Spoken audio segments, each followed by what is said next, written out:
বেসরকারি school college শিক্ষক নিবন্ধন পরীক্ষা খুব সামনে আসছে এবং যেসব চাকরি প্রত্যাশী আমার স্নেহধন্য ছাত্র যারা রয়েছে তাদের উদ্দেশ্যে আমি আজকে কিছু কথা বলবো যে যেভাবে তোমাদের প্রিপারেশন নেওয়া উচিত। মূলত এখন অনেকটা সুবিধা হয়েছে, আমরা যতদূর জানতে পেরেছি হয়তোবা এবার 200 নম্বরের তোমার পরীক্ষা হবে এবং অবজেক্টিভ টাইপ, এবং এই 200 নম্বরের মধ্যে 140 নম্বর তোমার নিজস্ব বিষয় অর্থাৎ অর্থনীতির উপর হবে। তো যারা অর্থনীতি থেকে পাশ করেছো তারা অর্থনীতির 140 নম্বর প্রশ্ন এখান থেকে পাবা, এবং বাকি যে 60 নম্বর আছে সেটি থাকবে তোমার 60 নম্বর থাকবে তোমার বাংলা, ইংরেজি, সাধারণ জ্ঞান ইত্যাদি বিষয় থেকে।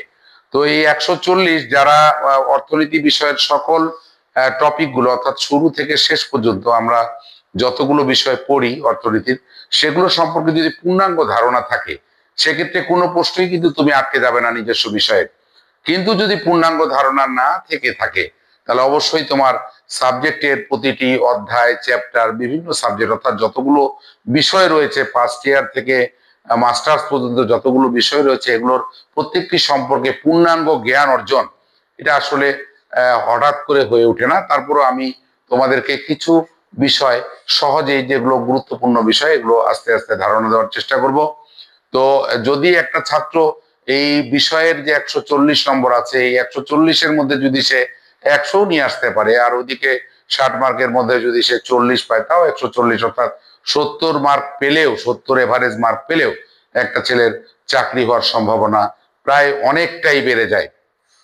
এখন আমরা যেমন শুরু থেকে অর্থনীতির যারা ছাত্র তাদের শুরু থেকে একদম জ্ঞানের প্রয়োজন। যেমন অনেকে এটাও এখনো জানে না যে অর্থনীতির ছাত্র অর্থনীতি কাকে বলে, এটি বলতে বললেও অনেক ছাত্র আটকে যায় যে অর্থনীতি কি, কাকে বলে।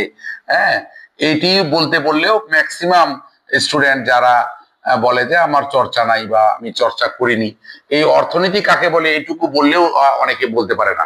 তো এইটি বলতে গেলেও যেমন আমরা একটু আজকে আমি ধারণা দিব তোমাদের অল্প শুরু থেকে, যে ইকোনমিক্স, অর্থনীতির ইংরেজি হলো ইকোনমিক্স। আমরা শুরু থেকে আমরা যদি জানি যে পৃথিবীতে যখন থেকে সৃষ্টির সৃষ্টি তখন কিন্তু এই বিষয়টি সম্পর্কে আলোচনা শুরু হয়, কারণ জন্ম মাত্রই সুতীব্র চিৎকার। আমরা একটি যদি কবিতার লাইনে আসি, যে ছাড়পত্র, সেখানে কবি সুকান্ত ভট্টাচার্য বলেছেন যে যে শিশু এমাত্র ভূমিষ্ঠ হলো তার মুখে খবর পেলুম সে পেয়েছে ছাড়পত্র এক, খর্বদেহ নিঃসহায় তবুও মুষ্টিবদ্ধ হাত, কি যেন এক দুর্বোধ্য প্রতিজ্ঞায় এসেছে নতুন শিশু তাকে। মানে এখানে কথাটা হচ্ছে জন্ম মাত্রই সুতীব্র চিৎকার। এখানে বলেছে যে এই সময়টা জন্মেই কিন্তু মানুষ, এই ইকোনমিক্স আমরা দেখেছি যে অনেকে ইকোনমিক্স সম্পর্কেই তার একটা ধারণা নেই। তো আমরা এখানে বলছিলাম যে পৃথিবীতে যখন থেকে সৃষ্টির সৃষ্টি তখন থেকে কিন্তু অর্থনীতি আলোচনা, কারণ মানুষ প্রথমেই তার চাহিদা, প্রথম কাজটাই ছিল তার চাহিদা, এবং চাহিদার পূরণ করতে গেলে সেখানে যোগান দিতে হতো, এবং যোগান দিতে গেলে উৎপাদন করতে হতো, এবং উৎপাদন করতে হলে এই ভোগ আসতো তখন। তো এই বিষয়গুলো কিন্তু পৃথিবীতে যখন থেকে সৃষ্টির আবির্ভাব তখন থেকে এগুলো নিয়ে আলোচনা হতো। কিন্তু প্রথম আমরা বলি অ্যাডাম স্মিথকে বলা হয় অর্থনীতির জনক, যিনি 1776 খ্রিস্টাব্দে একটি বিখ্যাত গ্রন্থ প্রকাশিত হয় তার, an inquiry into the nature and causes of wealth of nations. যেই গ্রন্থে অ্যাডাম স্মিথ বলেছেন যে মানে টোটালি অর্থনীতিকে একটি পুস্তক আকারে টোটাল একদম চাহিদা, যোগান, উৎপাদন, ভোগ, বন্টন যা কিছু আছে সবকিছু নিয়ে একটি গ্রন্থের মাধ্যমে প্রকাশ করেন, এই জন্য অ্যাডাম স্মিথকে অর্থনীতির জনক বলা হয়। তো এই ইকোনমিক্স কথাটা আমরা যেখান থেকে, সেগুলো কিন্তু ভেঙে ভেঙে তোমাদের এভাবে পড়তে হবে যে ইকোনমিক্স কথাটি এসছে গ্রিক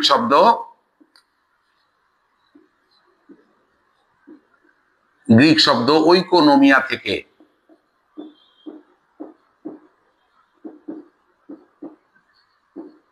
যার অর্থ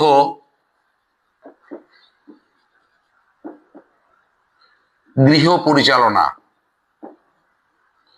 বা গৃহস্থ পরিচালনা। এবং এই প্রাচীনকালে অর্থনীতিবিদরা এই অর্থনীতিকে বলতো একটি গৃহ পরিচালনার বিজ্ঞান, অর্থাৎ এটি শুধু গৃহের মধ্যেই সীমাবদ্ধ ছিল। কিন্তু সময়ের পরিবর্তনের সাথে সাথে অর্থনীতির সংজ্ঞার পরিবর্তন হয়েছে। বিভিন্ন অর্থনীতিবিদ বিভিন্নভাবে অর্থনীতিকে সংজ্ঞায়িত করেছেন। একজন অর্থনীতিবিদকে বলা হলো আপনি একটি অর্থনীতির সংজ্ঞা দেন, তখন তিনি বললেন যে একটা তোতা পাখিকে যদি চাহিদা এবং যোগান সম্পর্কে শিখিয়ে দেওয়া যায় তবে সেও একটা অর্থনীতিবিদ হয়ে যাবে। তো এমনটি বলেছে। আবার একজনকে বলা হলো অর্থনীতির সংজ্ঞা দেন, তিনি বললেন যে সংজ্ঞার কি দেব, সংজ্ঞার ভারী অর্থনীতি আজ শ্বাসরুদ্ধ হয়ে পড়েছে। অর্থাৎ এত বেশি সংজ্ঞা হয়েছে যে সংজ্ঞার ভারী অর্থনীতি আজ শ্বাসরুদ্ধ হয়ে পড়েছে। তবুও কতিপয় অর্থনীতিবিদের সংজ্ঞা তোমাদের জানা প্রয়োজন প্রত্যেকের ক্ষেত্রে। এবং তার মধ্যে প্রথম যিনি দিয়েছেন, আমি বললাম যে ওয়েলথ অফ নেশনস, সংক্ষিপ্ত ভাবে বলা যায় an inquiry into the nature and causes of wealth of nations গ্রন্থটি প্রকাশিত হয় আমরা জানি 1776 খ্রিস্টাব্দে, 1776। এবং এই 1776 খ্রিস্টাব্দে অ্যাডাম স্মিথ, অ্যাডাম স্মিথ এই গ্রন্থটির রচয়িতা। এবং অ্যাডাম স্মিথ তিনি এই গ্রন্থে বলেছেন যে economics is the science of wealth, অর্থাৎ অর্থনীতি হলো একটি সম্পদের বিজ্ঞান। অর্থনীতিকে কি বলেছেন তিনি? সম্পদের বিজ্ঞান, সম্পদের বিজ্ঞান। এখন যেমন মনে করো আমরা অনেক সময় অ্যাডাম স্মিথ, তো এখানে সম্পদের বিজ্ঞান বলেছেন অ্যাডাম স্মিথ। অ্যাডাম স্মিথ বলেছেন অর্থনীতিকে সম্পদের বিজ্ঞান। আচ্ছা, এখন আমরা যখন সম্পদ সম্পর্কে আসবো, সম্পদ কি, এগুলো প্রত্যেকটা বিষয় কিন্তু আমাদের জানতে হবে। যখন তুমি এনটিআরসি তে যাবা তখন কিন্তু তোমাকে এই যে সম্পদ, ওয়েলথ, ওয়েলথ মানে সম্পদ। এখন সম্পদ কি, আমরা এমনি সাধারণত যেটা জানি যে স্থায়ী সম্পত্তি, বাড়ি গাড়ি, জমি জমা, এগুলোকে আমরা সাধারণ যে কোনো মানুষ কিন্তু বোঝে এটাই হলো সম্পদ। কিন্তু অর্থনীতিতে তা নয়। অর্থনীতির সম্পদের বৈশিষ্ট্য হলো চারটি। আমরা জানবো অর্থনীতির সম্পদের বৈশিষ্ট্যের প্রশ্ন আসে যে সম্পদের বৈশিষ্ট্য কয়টি, তাহলে অর্থনীতির সম্পদের বৈশিষ্ট্য হলো চারটি। এক নাম্বার হলো সম্পদের বৈশিষ্ট্যগুলো, এক নাম্বার হলো উপযোগ। এখন আমরা জানবো ফের উপযোগ আবার কি, ইংরেজি হলো ইউটিলিটি। উপযোগ হলো কি, যে কোনো দ্রব্যের মাঝে অভাব পূরণের ক্ষমতাই হলো উপযোগ। অভাব পূরণের ক্ষমতাই উপযোগ। কোন দ্রব্যের মাঝে নিহিত অভাব পূরণের যে ক্ষমতা সেটি হলো উপযোগ। তাহলে সম্পদ এর বৈশিষ্ট্য হলো চারটি। এক নাম্বার হলো উপযোগ, দুই নাম্বার হচ্ছে দুষ্প্রাপ্যতা। দুষ্প্রাপ্যতা কি, খুব সহজ কথায় যদি আমরা বলি, সম্পদের স্বল্পতাই দুষ্প্রাপ্যতা। অর্থাৎ সম্পদ যে স্বল্প, সহজে পাওয়া যায় না, সেটি হলো দুষ্প্রাপ্যতা। তাহলে উপযোগ, দুষ্প্রাপ্যতা। তিন নাম্বার হলো হস্তান্তর যোগ্যতা, হস্তান্তর যোগ্যতা, ট্রান্সফারেবিলিটি। আর একটা হলো বাহ্যিকতা।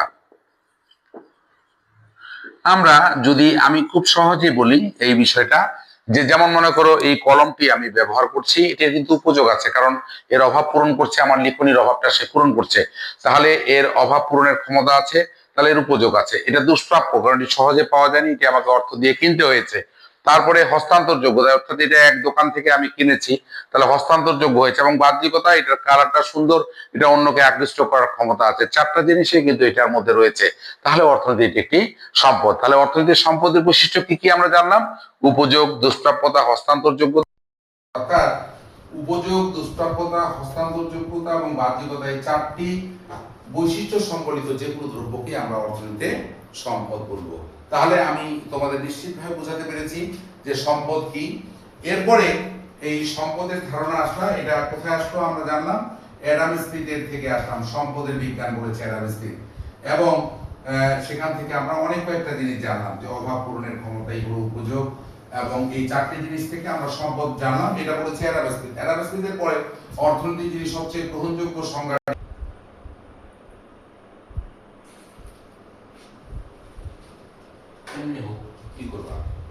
তাহলে আমরা বললাম যে এরপরে অ্যাডাম স্মিথের সমালোচনা করে যে লোকটি এসেছেন, অনেকগুলো মানুষ এসেছেন, তবে সবচেয়ে গ্রহণযোগ্য সংজ্ঞাটি যিনি অ্যাডাম স্মিথের সমালোচনা করে যিনি আরেকজন আসছেন, তার নাম হলো অধ্যাপক মার্শাল। অধ্যাপক মার্শাল তোমরা চিনো, অধ্যাপক মার্শাল, তার নাম শুনেছ অবশ্যই অর্থনীতি ছাত্র হিসেবে। অধ্যাপক মার্শাল, তার বিখ্যাত গ্রন্থটির নাম হলো principles of economics. Principles of economics. এটি আমরা জানি 1890 সালে প্রকাশিত হয়। 1890 সালে প্রকাশিত হয় এই প্রিন্সিপালস অফ ইকোনমিক্স। সেখানে তিনি বলেন যে মানুষের দৈনন্দিন জীবনের সাধারণ কার্যাবলী নিয়ে আলোচনা করে অর্থনীতি। এটি গেল মার্শালের সংজ্ঞা, এবং এরপরে অর্থনীতির সবচেয়ে গ্রহণযোগ্য সংজ্ঞাটি প্রদান করেন অধ্যাপক লিওনেল রবিন্স। অধ্যাপক লিওনেল রবিন্স। Lionel Robbins